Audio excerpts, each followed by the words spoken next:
This is Talk the Devils, the athletic show dedicated to Manchester United. Coming up today, 1-0 up again, 2-1 down again, 2-2 again. It's Deja Vu for Manchester United away from home, this time against Spurs. We had the good, the bad and the crazy all on display yet again. And United end the weekend 8th, oh no, actually 7th in the Premier League table, thanks to something that happened across the city a little bit earlier on. But it's a huge week for Manchester United's women as well, while the men are away on international duty, and we'll preview the matches against PSG and Manchester City that are on the way for Mark Skinner's side a little bit later on in the show. But Carl, Andy and Laurie are all here. And Andy, there's only one place to start. Lots of people got in touch. We need to say congratulations because you managed to name probably about half a dozen Radiohead songs before a single one of us twigged on in the last show. So, congratulations for doing that. Okay. No surprises tonight then, boys. I won't mention any more. No, okay. Right. Don't be a letdown. Yeah. Oh, right. Okay. Thank goodness Carl actually recognised it. Imagine if we'd gone through the whole podcast without noticing that. I reckon it'd be funnier if I hadn't done it's it. not really my taste, to be honest. So I don't feel any sort of shame whatsoever about it. I don't think you should feel bad about it. I was just a bit giddy. I'd seen a brilliant concert and I was just a bit being me. Did you know which ones you were going to say, or did you just think of them in the moment as they came to you? No, I wasn't even going to say any, and I just it was quite late on in the podcast, wasn't it? When I started doing it. You were thinking about how to disappear completely, weren't you, really? Yeah. Right. Okay. Yeah, yes. It's just I won't do any. I promise I won't do any more this season. But if you've got tickets to see him, you're in for an absolute treat, really. I know loads of Reds have as well. Excellent. Right, let's talk about Manchester United drawing 2-2 away from home again, Laurie. You were there at the Tottenham Hotspur Stadium. Was it deja vu? Felt like it a bit. But yeah, certainly. It really did, because I thought it was a pretty... it wasn't the most entertaining first half, but I think United came into it and certainly were worth the lead, and they looked the more aggressive side in the final third. They kind of pinned Tottenham back at times, actually. The goal, for example, Mbeumo scores, is you've got a case of 6 players in the box for the first cross from Dorgu, and then 6 players in the box again for the cross from Ahmad. So that's kind of like the realisation, I would say, of Amorim's system in its fullest. That's the kind of thing he wants to see regularly. You had opportunities from Mbeumo in behind. There was a moment actually when Amorim was really encouraging him to sprint on beyond the Tottenham back line, and Dorgu, I think he missed a couple of opportunities to actually play him in, and he sort of took the safe option. So that's something to be worked on. But overall, I thought United, were worth the 1-0 lead at half time. And then I guess, I don't know, I thought they crumbled a bit, to be honest. I know a few people on social media replied saying it's harsh to say they crumbled, but Tottenham had 2 really good chances, I would say. Really good save from Lomond for one of them, an offside goal when actually Richarlison looks to the left of him. He sees Odegaard free for the pass rather than Johnson, who was offside. And then they got the 2 goals, and I know there was a bit of fortune about both of them, but I do think Tottenham's sort of energy was up in that moment. Their substitutions worked, whereas United's didn't, and obviously then Amorim had made too many so that he couldn't replace Sesko for the injury, which I know you're not going to plan for essentially, but it then obviously left United to 10 men. But the fact that they actually came back and equalised at the very end with 10 men, in a way, I know it was a corner, set piece routine, fine, but there was a lot of moments in that passage of play that actually show that they were thinking smartly, that they had some kind of muscle memory for how to score in that situation. So it was Mbeumo that wins the corner. He's kind of dribbling control of the ball, forced that corner. And then I really liked actually Lomond's coming up for it, and the way that he was able to get in between Johnson and De Ligt so that De Ligt could kind of get free at the back post. And there'd been a bit of a precursor to that in the first half when Johnson had tussled with him and kind of got that booking, and De Ligt made sure that the ref saw it so that he kind of probably couldn't get too tight to in that final exchange with them. And Luke Shaw did the business as well, blocking off, I think it was Bentancur. So great header by De Ligt, 2-2 at the end. It leaves United, I think, positive coming out of it, even though, as Amorim said, the 3 points were there for the taking, and that's where they need to get better at. But deja vu from the City ground, because they could have gone second, but they didn't. Yeah, Andy, it's hard not to feel frustrated in a way, but I feel like even the fact that you feel frustrated at a 2-2 draw away at Spurs after a 2-2 draw away at Nottingham Forest is in itself progress still, because the team's still unbeaten in this little run. And they nearly threw away a win to lose, but actually managed to rescue it. So the defining image coming away from the ground is not United crumbling or otherwise, like Laurie was suggesting. It's Matthijs de Ligt with his arm in the air. Yeah, I feel conflicted, positives and negatives. That was a big goal, big equaliser, keeps the unbeaten run going. But also we've got a couple of weeks now without any first team football, and a defeat would have just knocked the mood down 10 points, 10%, whatever. And I feel frustrated because United did lead for a long time. I think we've all seen that stat that's going around about if games ended at half-time, Manchester United would be top of the league. Of course, games don't end at half-time, but there is an interesting point in there. Manchester United have been unable to hold on to the leads. And, Tottenham are dreadful at home as well. They've been beaten 9 times in this calendar year. Nottingham Forest had only won 1. So you can look at it that way and think Manchester United should be putting these teams out of sight. But with 2 minutes to go, I was about to tweet, Manchester United have lost 5 consecutive games to the worst Tottenham team in years. And I didn't, and I'll admit that, and I'll hold my hands up now. I was going to say that was a shambles, and it would have been a shambles because it doesn't matter how well you played. And in parts, Manchester United did okay. But I'm with Laurie in the second half. Well, United didn't concede as early as they did against Forest last week. Tottenham were having a lot of chances. There were a lot of wobbles there. The 2 good saves, which the goalie made, both came sort of 50-odd minutes, and you could tell that a goal was coming. I'm surprised it took that long. I felt that if Tottenham actually had a goal scorer, they would have gone ahead. There's a really good cross put in, I think, to Richarlison in the first half. And I'm sounding hesitant, and I say it every single week. This is where we are with Manchester United. This is a team who are at 6s and 7s, the 6th and 7th. They're not a team who we expect to win the league. Could have gone second. So could Tottenham. And this is a Tottenham where the fans are all talking about protest. Wait a minute. So they've got conflicts within themselves. We can talk individually about some of the performers, and I think we will do. I thought the central midfield, which has been quite strong, Casemiro, Bruno, it wasn't against Tottenham on Saturday. So I left the ground feeling, I wouldn't say I was happy, but I do take your point. It was a point. It wasn't a defeat. And I suppose we've got to take something from that. Yeah, we do, Carl. It's just the fact that it continues the run, doesn't it? I suppose. Like Andy said, that my overwhelming feeling was just feeling conflicted about what I'd seen, because United were better earlier on, unquestionably, but they just let that second half drift. And Andy was saying there about how the level has been dropping in these second halves. Well, if you look across the Premier League season so far, United have not, in inverted commas, won a second half in terms of outscoring their opponents in any match. And obviously there's been a few where the teams have come back and outscored United. And it's a bit of a worrying trend, isn't it? It is.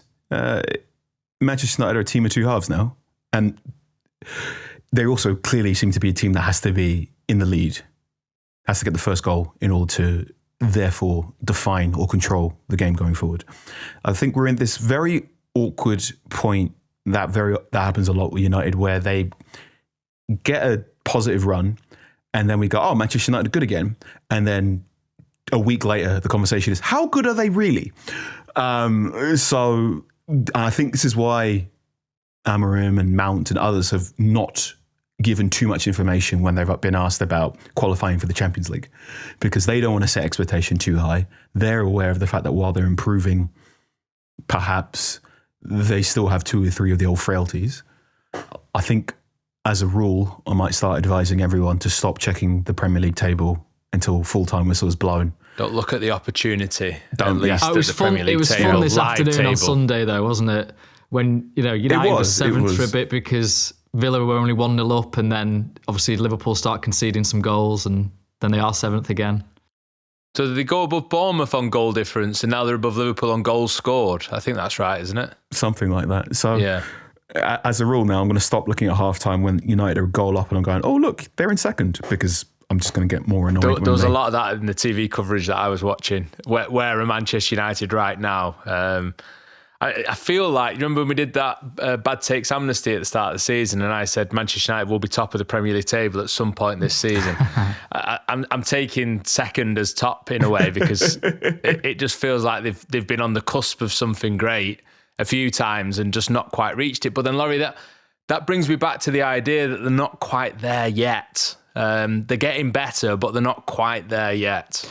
Well, I think that, the substitutions probably shows that.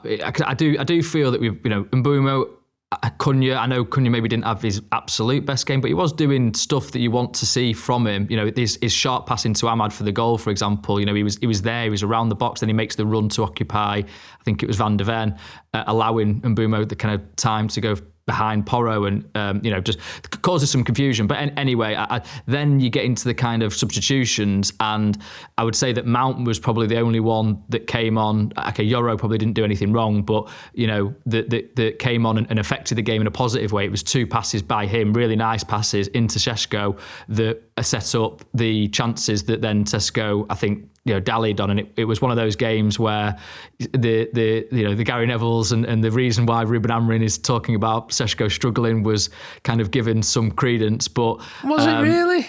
Do you think it was that bad? He should have done better with both those chances. I feel he could. He should have protected the ball for the second one from Van de Ven, and he shouldn't have. Listen, who am I talking? But the second one was a brilliant flick on, and then he did fantastically well to burst through against one of the fastest defenders in the league. For sure. I know what you're saying. You maybe get the shot away in 2 1-on-1s, so that he cuts back inside for the first one. He just looked a little short of confidence. That was all it was. And I agree with you that even getting those chances shows the quality that he's got, and he's clearly got a sharp shot on him, as we saw at the City ground. It was a frustrating one, because it felt like that could have been a real good moment for him, and it wasn't. And then he goes off with the injury, and we can maybe get on to what Amorim said afterwards. But I would probably more say Ugarte as well, that when Casemiro goes down, I think he was just tired. I don't think it was an injury. Maguire certainly was an injury. He felt his hamstring and signalled immediately to kind of come off. Ugarte kind of gets ghosted past by Odobert for the first goal, and then I've been having a debate with mate about the second one where he's playing Richarlison offside, and he does get a shove from Bentancur, so maybe you can't do anything about it. But I don't know, it's sort of just unfortunate maybe that he was the guy that was playing him offside, but onside, sorry. So I think that's probably the point, that if we're talking about United and progress, you kind of want the substitutions to then bring that energy. It was surprising to me that De Ligt said afterwards maybe we're a bit tired in the second half, because Tottenham were the ones that had played in midweek, and I know it was changed teams and it was at home, but it was strange that, right? This is supposed to be the kind of game where United can take full advantage of not being in Europe. Yeah, it was strange, that, Carl, because it did look of the two sides that United were the ones tiring, and there's definitely an issue emerging now where the substitutions coming in, it feels like the team's level just drops a little bit when those changes are made. Yep, Amorim brought this up after 2-2 draw against Forest, that they can sometimes run out of energy. And he's also cited that the Old Trafford crowd can sometimes provide that energy for the team, and that might be behind why they were just a bit stronger navigating the problems against Brighton. It is a concern. I don't know. I'm looking at these 2 games against Forest and Spurs going, that's 2 points where United should have come away with 4, perhaps. But they lost them both last season as well. Yes. That's the other way of looking at it, and this is how I felt. What I said last week about Sesko's chance against Forest, where I thought, you're off target. I'm not sure if that's good, but that's also something United weren't capable of doing last season. And I felt this with Lamons' double save. I honestly, heart of hearts, can't tell you how good that double save is, because my opinion has been coloured by 18 months of Andre Onana, shall we say. So is that a double save that a goalkeeper at a top 6 club should be doing routinely, and I shouldn't be getting off my feet and praising it? Or is that genuinely a brilliant save that keeps your football team in it? Or is it both? And I think this is going to be the next sort of mental knot we're going to have to all simmer down and figure out now. Is Manchester United are 7th now, partway through a season where quite a few people had them finishing 7th or even lower than that. Is that good, or is it now time to be looking at, say, Bournemouth not kicking on, or Brighton perhaps not being as good as we thought they were, or Newcastle not being as good as we thought they might be, or Liverpool not being as good as we thought they might be, and going, no, bin off trying to finish seventh. Let's aim for fifth and let's try and be aggressive about that. And I can't tell. Going by the comment section and going by the opinions of everyone after results like this, you've got a very, very good group of people saying we would have lost that game last season, on to the next. But you've also got a bunch of people going, top 5 is on. Why can't we figure out how to get Casemiro to play an extra 10 more minutes so we can minimise the vulnerabilities that appear when he's taken off the field? And I'm not sure where I am right now. I think I'm on the more positive side of that conversation when you look at the teams that Manchester United have played, and they've had some very difficult games in these first 10 matches and come through the majority of them looking all right. It's been really the Brentford result that stands out in my mind as the one major hiccup that they've had in the Premier League so far. I mean, on Casemiro, Laurie, you retweeted a post from one of our Athletic colleagues now, Chris McKenna, who's been doing some great writing on United just recently. He said that Manchester United goals conceded this season 20, when Casemiro's on the pitch 5, when he's not 15. This stat has been updated as time's gone on, but actually the Spurs match only emphasised, because again, it was 2 goals conceded when he wasn't on the pitch. Is this a team issue because it's the moments that United concede, or is there definitely something in the fact that Casemiro's not in the field when they're conceding these goals? Yeah, there must be, right. I mean, that feels like quite a big, shift. It's quite a discrepancy, isn't it? Yeah. So you'd have to look into it, wouldn't you? In each individual goal, could they have done more? I mean, sounds like an Athletic article during the international indeed. break, doesn't it? It feels like an Athletic article for Chris McKenna, given he found the stat out.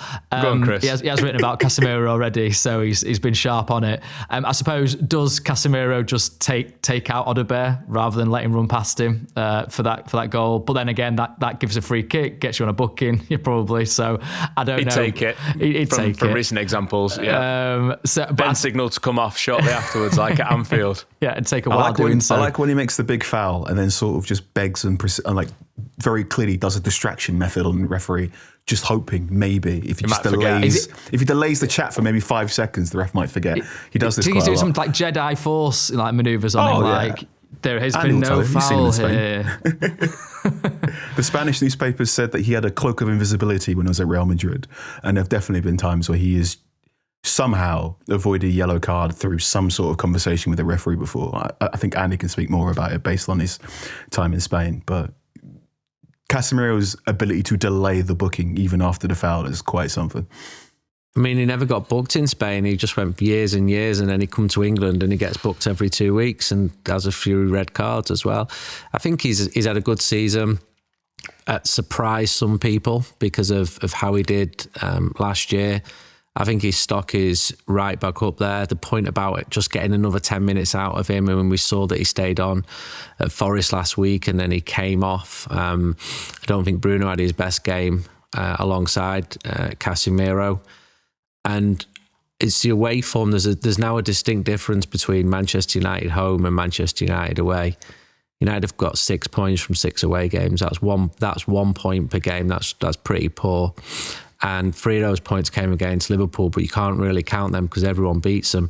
So if you look at the games at Old Trafford, averaging 2.4. So United are, decent at Old Trafford again, which wasn't a given how shambolic some of the form has been at Old Trafford in recent seasons. But if you look at the fixtures coming up, you'd hope that Manchester United, I'm thinking beyond Christmas with games at Old Trafford, can kick on.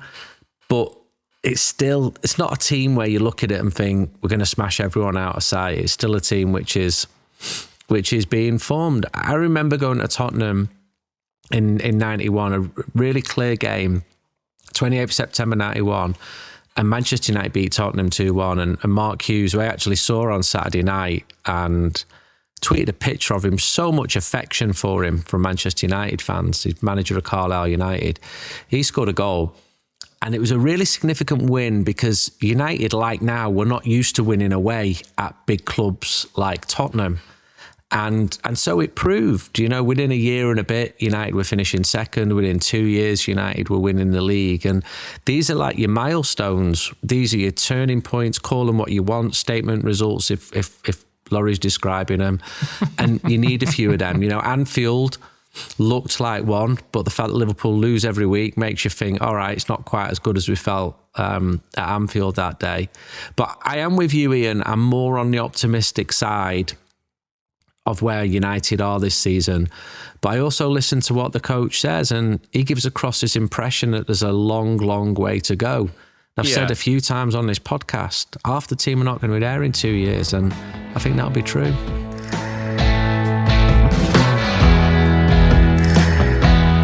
Yeah, and I think they have got a long way to go. Even being optimistic about what we've seen so far this season, there's still a long way to go. But it does feel like they're getting there a little bit quicker than I thought they would at the beginning of this season. And certainly from a month ago, it feels like they've pressed fast forward and pushed on a lot. Bryan Mbeumo, Laurie, has been a big reason for that, unquestionably. Premier League Player of the Month, follows up with another goal. That's 6 in his first 12 matches for United. He's been brilliant so far. But I want to go back to the Sesko conversation if we can, because we were both in Amorim's press conference on Friday. I certainly was. I think you were too, surprised at the way he reacted to the questions about Gary Neville's criticism of him. And actually, I think Amorim was asked if he was relaxed about the way that Sesko had started at United, and he used the word struggle repeatedly in his answer, and I was really surprised. I didn't expect that. What do you think? Yeah, I think the word struggle, possibly Amorim speaking his second language, means more to us than it does to him. Maybe there's another word that he could use that better reflects what he's actually thinking, because I suppose it is a pretty negative word. But then again, maybe challenge or sort of, I don't know, working his way into things, which, because overall I think he was very positive. He said he will be a success at this club and he will be our striker for many years. And he called him a control freak, which I think was a reference to the fact that he's very studious in what he does at Carrington. Spends a long time with his sort of rehab and kind of refreshment for the next game. One of the first players in and one of the last players out, by all accounts. Yeah, mindfulness, stuff like that. Really, really visualises the game. So I've wanted him to do well, and I think he still will do well. I think he's a real physical specimen, and totally to your point, winning that header ahead of Van de Ven and then sprinting behind him, it was sharp, it was great. That was to a Lomans kick, by the way, as well, just to kind of add in a bit more on the Lomans kind of debate. It was a really nice kick that he got good distance and height with. So, but yeah, then you come to the finishing, and that's where you're just wanting a bit more from him in those moments. I agree with Carl that the shot against Forest I thought was good, even though it was off target, because it keeps your defenders honest. It kind of makes them think, okay, this guy might just take a snapshot. We have to be alert to it, and then the next time you can perhaps use that against them and what have you. But I was just surprised maybe that he wasn't as clinical or kind of aggressive. He sort of looked a bit shy about those chances. So I guess maybe that's what Amorim's referring to. But the press conference afterwards was an interesting one in terms of the injury. So that's the chance where he sort of, I think his left knee kind of went under him a bit.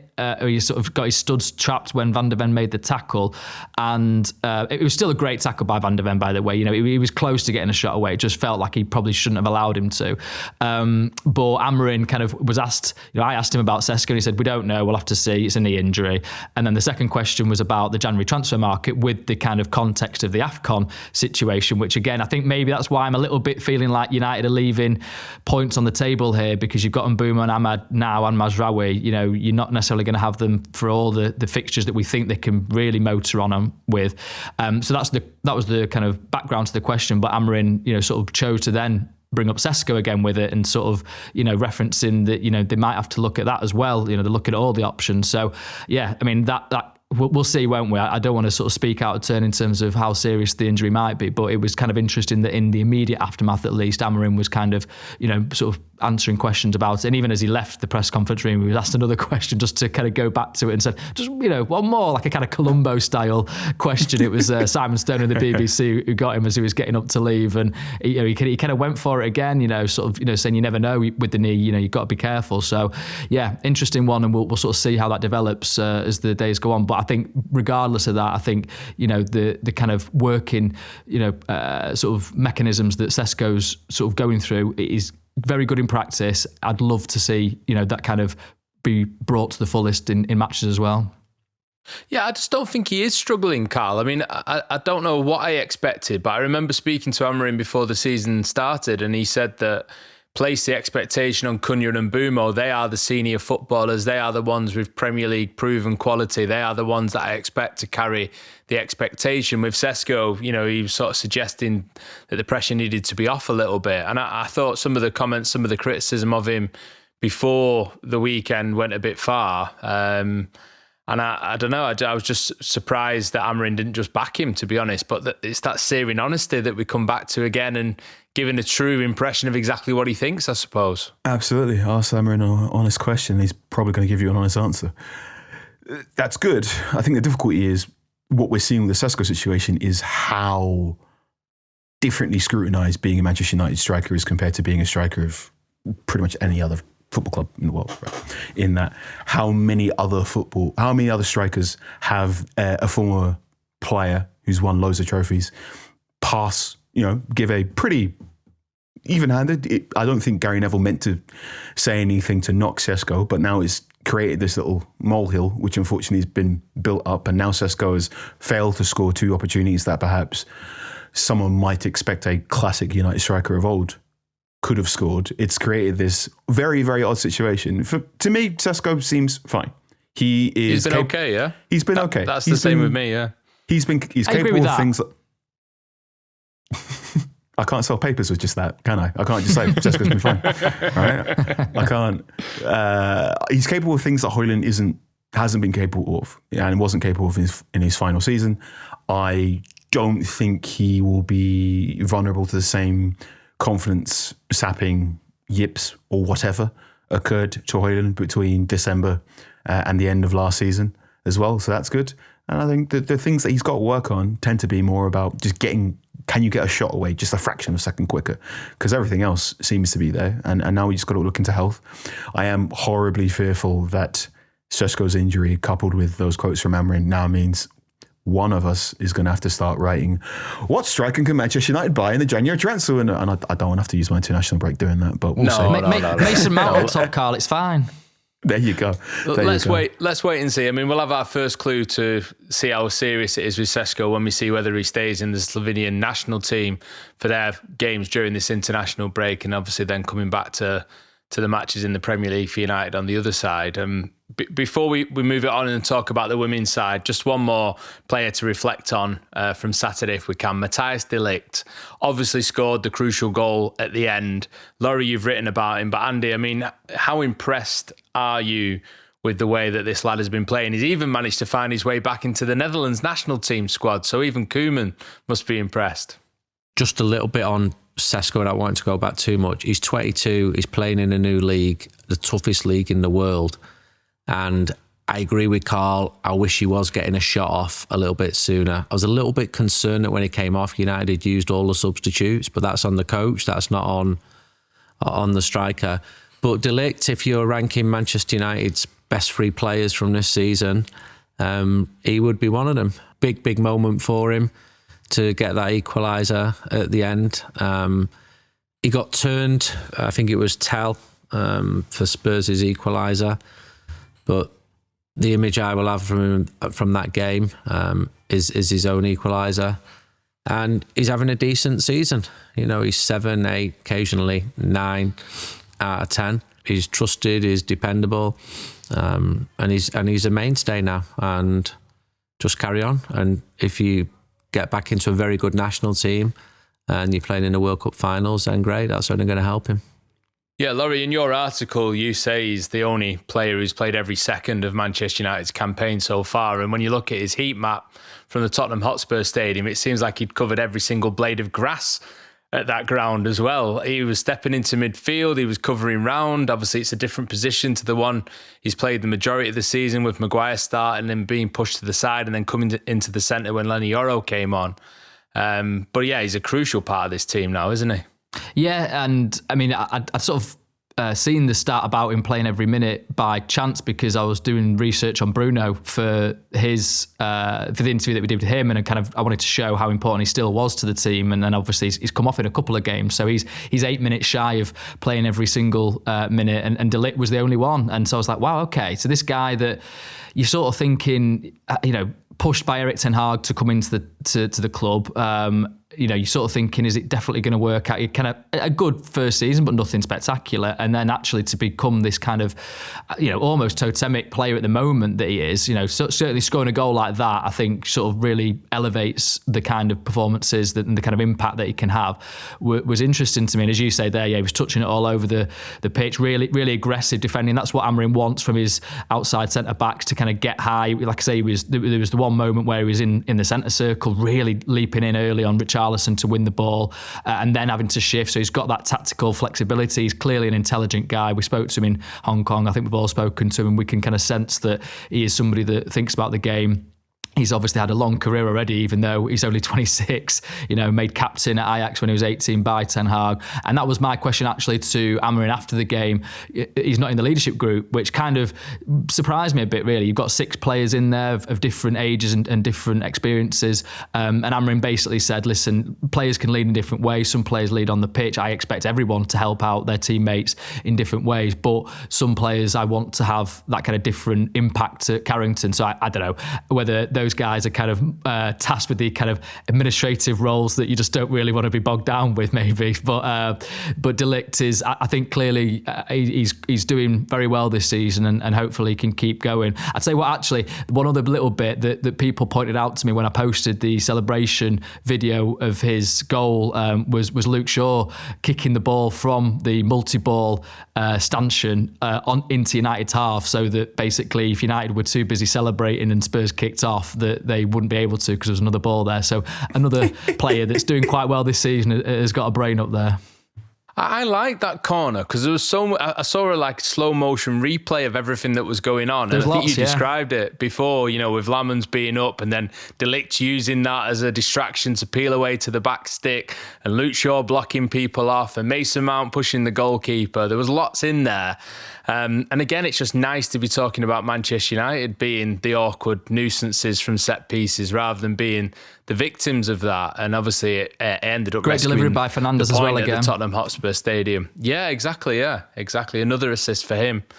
So like we've gone over, there's reasons to be frustrated, but there's also reason to be positive as well. It feels as if the story of this season now is going to be wobble, but don't topple. So United are going to continue to have funny 15 minutes.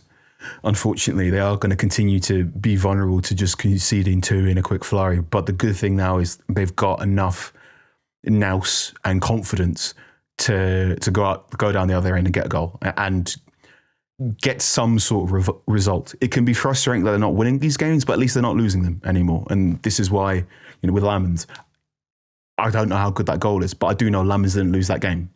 And there've been times last season and the season before that where I've gone, that game has been cost by the goalkeeper. Or even in Bruno winning the corner for the equaliser, he's got the ball, he's surrounded by 2 or 3 players, and that is very easy situation where last season 2 or 3 players run down the corridor, lose the ball, or run down the corridor, lose the ball, beg, bleed and protest for a foul and a free kick, and it doesn't come. Whereas this time Bruno's gone, let me try and find a way to get a corner at the very least. And these are the little bits that will take United closer towards 6th than 8th. I'm still putting the handbrake on. That's not a big gap. I'm still keeping the handbrake on. Might be the difference between Europe or no Europe. That's true. That's true. Depending on how it all cuts out. So it could be a big difference. Even to go back to De Ligt a little bit, if you look at this weekend's worth of football, if you look at all the Dutch centre-backs in the Premier League right now, De Ligt's come out number 1, I reckon, of the weekend's performers. And that's good. There are 2 or 3 times now you're looking at other clubs across the league and going, oh, hang on. It's United have got their act together. Or it's a United player who has their act together where 2 or 3 other expensively purchased players perhaps haven't kicked on. So good feeling. Trying to stay calm. Trying not to be too high or be too low. And we'll see what the international break has for us. I think you're right to mention Mbeumo, especially his defensive work. I think he had another good game. I don't think Cunha had his best game for Manchester United. Thought Ahmad had a good game. I know he was more advancing in recent weeks. I know Odegaard went past him a couple of times, but he's also become an important player for Manchester United. I think we should mention Tottenham fans who booed Laurie's mate Mason Mount just because he used to play for Chelsea. I didn't even notice that, I heard them booing Xavi Simons coming off for Tell, wasn't it? I think, and obviously that actually proved to be a great substitution. Yeah, they booed him, and they were pretty loud at the start because they have like stabilizers where they're allowed to sing along to the song which is played about when the Spurs go marching in, and it is loud because obviously it's amplified by speakers. And then Tottenham fans go through this cycle of they start, wait a minute, we've not protested for 9 minutes now, so we've got to get this manager out. He's nearly had 10 games. So they go really quiet and they're pretty poor, given us 58,000 of them. And then some of them were even leaving before the end, and then they get the goal. They're like, "Hey, we're back. We're Spurs. We're the champ." They were singing about being champions of Europe. You're not. PSG are the champions of Europe, and to become champions of Europe, you win the Champions League. You won the Europa League. I'll give it you. It was significant. You've got your big, nice, shiny banner outside the ground. That was annoying seeing that. Yeah, it was annoying. I put a daft tweet up saying, when did this happen? And someone replied, seriously, 2025. It clearly says it on the banner. Like, nice one, mate.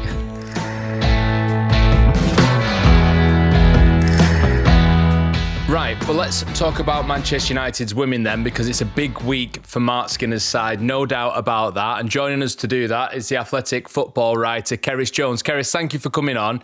You've been covering Manchester United quite closely in recent times. It's been a busy period for the team, certainly. A huge blow, though, at the weekend, losing to Aston Villa. Where does it leave them in the WSL title race? Because they've been pretty good so far this season. That's their first defeat.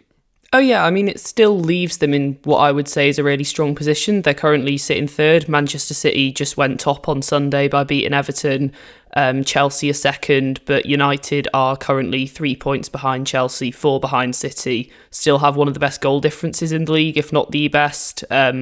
I believe second most goals scored, second least goals conceded. So it's been a really strong start to the season. Losing to Aston Villa on Saturday it feels a massive blow, particularly because Chelsea did actually drop points on the same day by drawing to Arsenal. So United would have gone top had they taken all 3 points, but only until today. So I think it's a blow, certainly, but in terms of the fixtures that they've got coming up, it's far from the most important, and they're still in a really strong position. Yeah, no doubt at all. Like I said, it's a huge week for the club. PSG at Old Trafford on Wednesday is pretty much the game I think all Manchester United fans were looking forward to when that Champions League draw was made. And there's many reasons for that, not least the return of Mary Earps to the UK. And since that draw has taken place, obviously, her return to Manchester's got even more eyes on it. Carl, I mean, in terms of a moment for Manchester United's women's side, it's a big one. Oh, yeah, absolutely. Huge European game.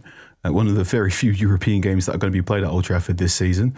So a massive opportunity for a number of players to make their names known, and for Mark Skinner to also show perhaps not everyone who's watched United Women on a weekly basis just how far this team has come in recent years.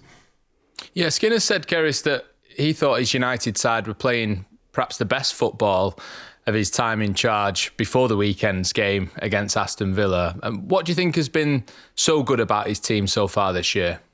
I think we have to talk about Jess Park. So there weren't a lot of signings that came in the summer. She was one of them, came over from Manchester City. Grace Clinton went the other way. And I think she's really revolutionised their midfield. She's been a huge kind of breath of fresh air. At City, she was mostly in a sort of wing role. Mark Skinner's given her more freedom to kind of do mostly what she wants and roam into central areas, try and break the lines. She's quite incredible to watch. She's got an amazing turn of pace, got a good finish on her as well.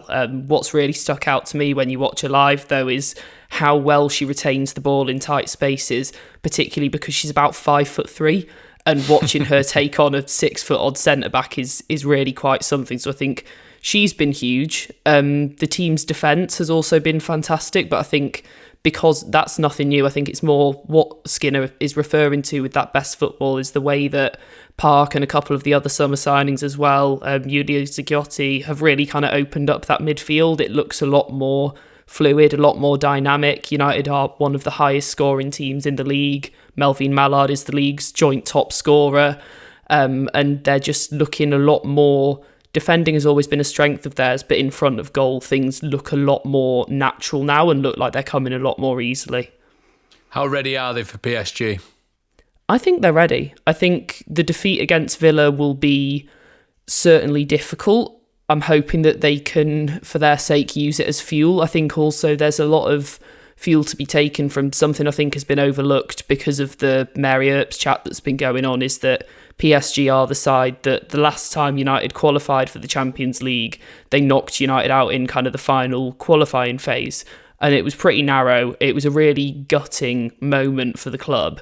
And this is such a good chance for them to avenge that. They've started the Champions League really well. They're the only team in it not to concede a goal yet. Granted, that has been 2 1-0 wins, but those were 2 kind of really hard-fought, well-ground-out wins. PSG so far have lost to 2 of the top 4 sides in the Champions League table, so they will have, a fire under them as well to get a result. But I do think that United go into it as favourites. Hopefully it being at Old Trafford will give it that bit of extra kick as well. Laurie? Yeah, what are you expecting from Old Trafford, Keris? Obviously, you watched women's games there before. What kind of atmosphere are you anticipating? And reception for Mary Earps. Obviously, she's been in the eye of the media this week for her autobiography. What kind of reception do you think she'll get? I think it'll be really interesting to see, to be honest, because she's not been, like we said, because she moved to PSG, she's not been back in front of the United fans outside of a sort of England capacity. And with the sort of media circus that has surrounded her autobiography coming out, I think there will be a lot of eyes on her. I wouldn't be surprised if she gets probably a less positive reception than she might have 2 or 3 weeks ago. A lot of people, I think, haven't been necessarily impressed with the way that her whole international career coming to an end has been handled. So it'll be interesting to see, how I imagine her ex-United teammates will receive her with that kind of grace and that friendship. A lot of them have played with her at England since then as well, but I'm not sure the crowd will be quite as happy. In terms of the atmosphere in general, last time the women's team played at Old Trafford was towards the end of the last WSL season. It was a 2-2 draw with Man City, which sealed, fittingly, United's Champions League qualification, meant that City couldn't catch them and couldn't qualify. And that was a comeback from 2-0 down, played the last stages of the game with 10 players. And it was probably, I think, one of the best atmospheres that I've heard at Old Trafford for United women. They get some really good atmospheres at Leigh Sports Village, but I think the size of Old Trafford, they can't fill it yet, and that's a simple fact. But the last time that they were there, I think the nature of the performance brought a great atmosphere out, and hopefully they can manage that again this week. Carl, for anyone who's not been following, and it's been difficult not to follow it, to be honest, all the situation around Mary Earps and obviously coming back to Manchester for this game and the controversy surrounding her, can you explain exactly what's gone on in an answer, if that's even possible? I don't think anyone knows what's gone on exactly, to be honest. Oh, okay. Good luck then, Carl. Give the cliff notes to a book that's been out since Thursday. So, Mary Earps has released her autobiography. It largely is structured as a self-help book, so full of loads of bits of Mary Earps' life and what life lessons she's taken from that. It covers many, many, many, many topics, not just football, but 2 or 3 of the biggest reveals or revelations from Mary Earps are regarding her retirement from the England national team, her rivalry with Hannah Hampton, who she very often describes as her competitor rather than using her name in the book. The conversation she had with Sarina Wiegman about eventually losing her first choice position to Sarina Wiegman. And there's also some sections in that book that go over her leaving Manchester United for PSG as well. And it here we go. Here comes the difficult bit. Depending on who you talk to, or depending on how you choose to interpret some of these pages, Mary Earps has made it very clear that she was unhappy with the way her England career came to a close, and she was also quite unhappy with Manchester United towards the end of her contract before she left on a free. You can even wheel it back to when she eventually left the club. She released a statement on her Instagram story where she believed that, and please forgive me for paraphrasing it, but she believed that the football club was going through a transitional period, which many people did at the time. United were losing 2 or 3 key players, not just Earps, but also Ona Batil, Lucia Garcia, who I still miss dearly and scored in United's most recent FA Cup final victory over Spurs. And Earps was also one of those players. And this idea was United didn't qualify for the Champions League. They lost 2 or 3 players. And at a time where Chelsea looked like they were going to get better and better and better, City were going to chase, and Arsenal were also going to invest loads. United were going to go from the fringes of the top 3, the big 3, the Champions League places, to falling far behind. And at the time where there was no women's football or equivalent of the Europa League, it very much felt like a number of these players who had played loads of games for their international clubs were going to be sort of stuck being 4th and not really able to do much. And Earps was quite open about the fact that she felt that she could do better. What's happened instead is Manchester United women have, and I'm looking to Karis as I say this, so she can tell me if I'm wrong here, they've kicked on. They've improved. They've improved in ways that many people didn't believe Skinner was capable of. And also, they found a goalkeeper who is just as good as Mary Earps, which surprised loads of people as well. So Tullis Joyce, the United States international, is a phenomenal goalkeeper and also just a delightful dressing room presence. Her Instagram is phenomenal because she's just, by her own description, a massive nerd about marine biology as well. So at a time where many people thought Manchester United, the women's side, was going to go backwards, and part of that would be to the fact that Mary Earps isn't there, what's happened is the team's got better. They've got a goalkeeper who is as good as Mary Earps, if not better.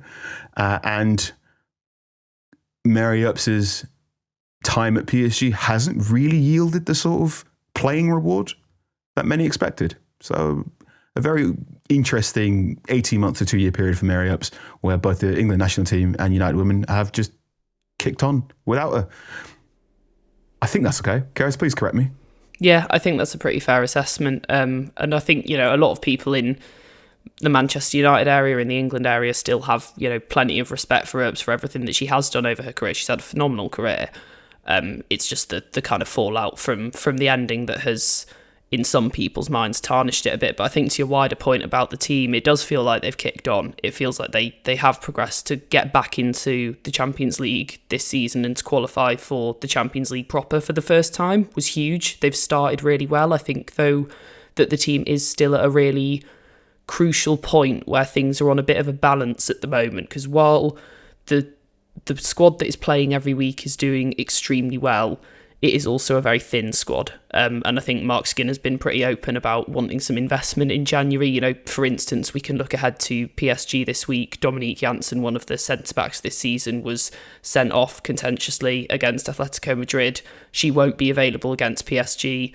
Probably going to have to use Gabby George, who really is more of a left-back as a centre-back. Should something happen to Gabby George or May Letizia during this game, I genuinely couldn't call who else would come in at centre-back, because Millie Turner is also injured, picked up an injury earlier in the season. So that's a sort of an example of the kind of the lack of depth in the squad at the minute, which I think if they do manage to progress from the league phase, which they look very much on track to do at the moment, then they will really need some help in January to just bolster that squad and be able to compete in the later stages, because so far they're doing really well.